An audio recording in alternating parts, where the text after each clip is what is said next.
nous, une politique de santé, c'est d'abord une politique de prévention, de mettre les gens dans un environnement de qualité, de se préoccuper de leur alimentation, de leur éviter des nuisances sonores, de leur éviter des pollutions.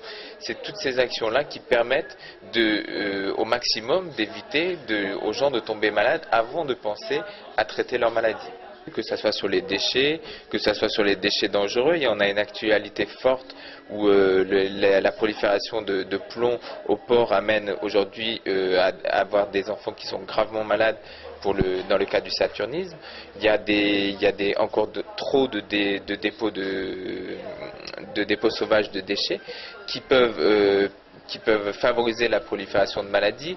Il y a le cas des nuisances sonores où on se permet d'installer des hélistations par exemple qui sont très bruyantes et qui vont impacter sur la santé des gens.